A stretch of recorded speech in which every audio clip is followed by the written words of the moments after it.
7월 18일 토요일 매일 성경 묵상을 시작합니다. 오늘 함께 나눌 말씀은 이사야 2장 1절에서 22절입니다. 이사야 2장 1절에서 22절 말씀을 제가 봉독합니다. 아모스의 아들 이사야가 받은 바 유다와 예루살렘에 관한 말씀이라.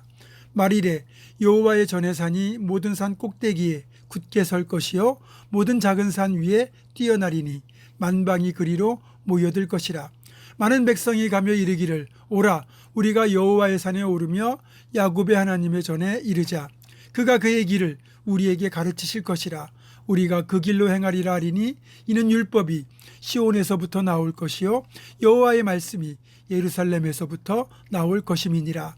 그가 열방 사이에 판단하시며 많은 백성을 판결하시리니 무리가 그들의 칼을 쳐서 보습을 만들고 그들의 창을 쳐서 낫을 만들 것이며 이 나라와 저 나라가 다시는 칼을 들고 서로 치지 아니하며 다시는 전쟁을 연습하지 아니하리라.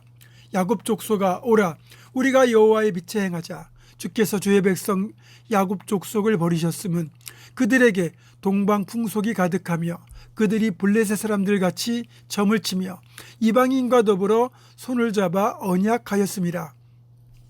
그 땅에는 은금이 가득하고 보화가 무한하며 그 땅에는 마필이 가득하고 병거가 무수하며 그 땅에는 우상도 가득하므로 그들이 자기 손으로 짓고 자기 손가락으로 만든 것을 경배하여 천한 자도 절하며 귀한 자도 굴복하오니 그들을 용서하지 마옵소서. 너희는 바위 틈에 들어가며 진토에 숨어 여호와의 위엄과 그 광대하심의 영광을 피하라. 그날에 눈이 높은 자가 낮아지며 교만한 자가 굴복되고 여호와께서 홀로 높임을 받으시리라. 대저 만군의 여호와의 날이 모든 교만한 자와 거만한 자와 자고한 자에게 임하리니 그들이 낮아지리라. 또 레바논의 높고 높은 모든 백향목과 바산의 모든 상수리 나무와 모든 높은 산과 모든 솟아오른 작은 언덕과 모든 높은 망대와 모든 견고한 성벽과 다시스의 모든 배와 모든 아름다운 조각물에 임하리니 그날에 자고한 자는 굴복되며 교만한 자는 낮아지고 여호와께서 홀로 높임을 받으실 것이요 우상들은 온전히 없어질 것이며 사람들이 암혈과 토굴로 들어가서 여호와께서 땅을 진동시키시려고 일어나실 때에 그의 위엄과 그 광대하심의 영광을 피할 것이라. 사람이 자기를 위하여 경배하려고 만들었던 은우상과 금우상을 그날에 두더지와 박쥐에게 던지고 암혈과 험악한 바위 틈에 들어가서 여호와께서 땅을 진동시키려고 일어나실 때에 그의 위엄과 그 광대하심의 영광을 피하리라. 너희는 인생을 의지하지 말라. 그의 호흡은 코에 있나니 새말가치가 어디 있느냐. 아멘. 지금도 지구상에서는 끊임없이 죽고 죽이는 피해 전쟁이 계속되고 있습니다. 민족이 다르다고 싸우고 종교가 다르다고 싸우고 이해관계가 다르다고 싸우는 전쟁이 펼쳐지고 있고 금융시장에서는 조금이라도 더 이익을 차지하기 위해서 서로가 물고 물리는 돈의 전쟁이 매일 펼쳐집니다. 저는 온 세상이 평화롭다면 얼마나 좋을까 생각해 봅니다. 그러나 평화는 쉽지 않습니다. 모든 전쟁의 배후를 보면 인간의 무지막지한 탐욕이 자리하고 있고 탐욕은 그 어떤 것보다 더 강력하게 평화의 욕구를 제압해 버립니다.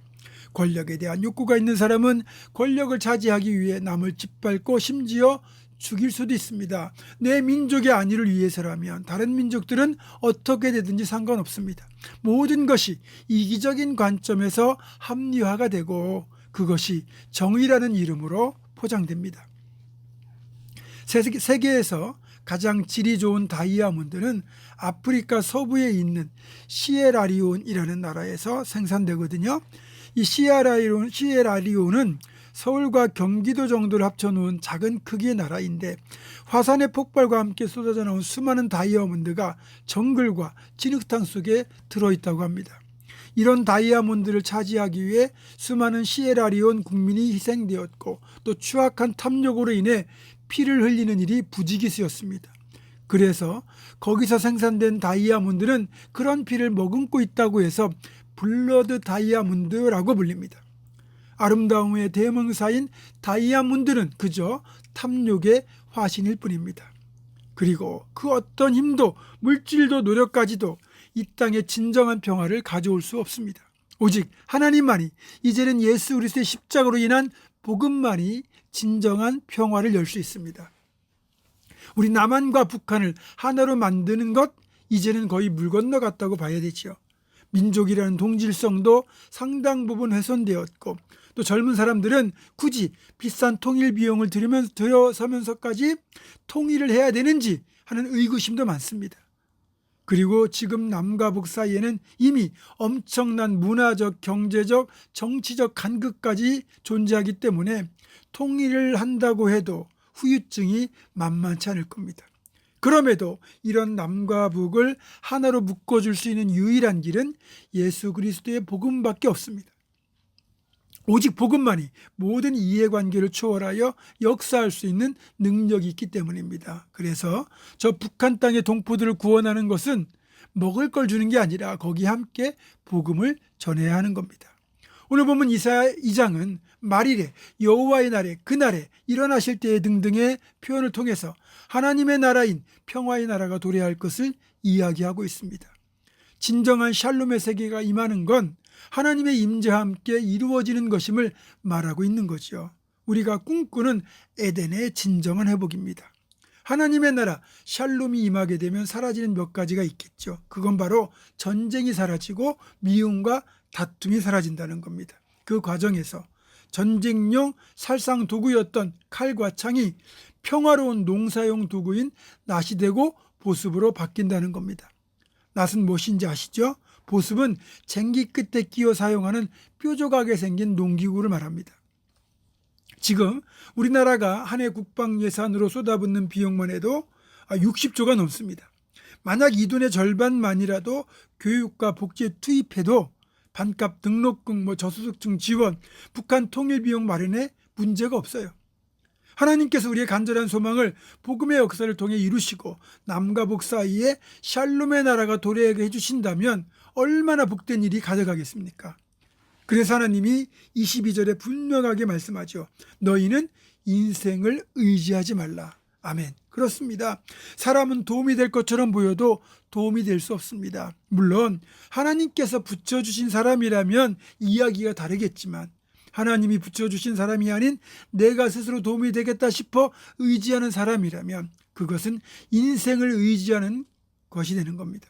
물론 우리는 서로에게 하나님이 붙여주시는 도움이 되어야 합니다. 그러나 우리가 먼저 하나님이 아닌 인생을 의지해서는 안 됩니다. 인생을 의지하는 것은 또 다른 형태의 우상 숭배임을 잊지 말아야 합니다. 우상들은 그날 여호와의 날에 모두가 사라질 것이고 우상을 숭배하는 자들은 하나님의 진노를 피해 숨어야 할 것이며 그 어떤 것도 그들을 숨겨주지 못한다고 말씀하고 있습니다. 우리는 하나님이 이루실 궁극적인 샬롬의 세계가 임하기까지 하나님만 바라보며 평화의 도구로 살아가야 합니다. 그리고 다른 지체들과의 진정한 샬롬을 이루기 위해 내가 먼저 손 내밀고 양보하고 용서하고 품어주는 적극적인 노력도 필요합니다. 적어도 우리가 속한 가정과 공동체 속에서라도 우리를 통하여 하나님의 샬롬이 아름답게 이루어지는 역사가 있기를 주님의 이름으로 축원합니다. 기도하겠습니다. 이 땅은 간절히 평화를 원하지만 사람의 타락한 본성으로 인해 결코 평화를 이룰 수가 없습니다. 오직 우리에게 소망은 십자가에서 우리를 위하여 죽으시고 다시 사신 그리스도의 복음만이 소망이 됩니다. 이 사실을 기억하며 정말 주님의 복음으로 이 땅에 평화를 이루기 위하여 우리가 온전히 드려지게 도와주시고 내가 속한 가정, 내가 속한 공동체부터 그렇게 하나님의 샬롬이 임할 수 있도록 우리를 사용하여 주시옵소서. 예수님의 이름으로 기도하옵고 이제는 우리 주 예수 그리스도의 은혜와 하나님의 사랑과 성령의 교통하심이 하나님께서 이루실 진정한 샬롬의 세계를 이루는 하나님의 통로로 쓰임받을 것을 결단하는 사랑하는 모든 성도들, 이들의 삶과 가정과 생업과 앞날과 우리 교회 위에 지금부터 영원토록 함께 하시옵기를 간절히 축원하옵나이다. 아멘.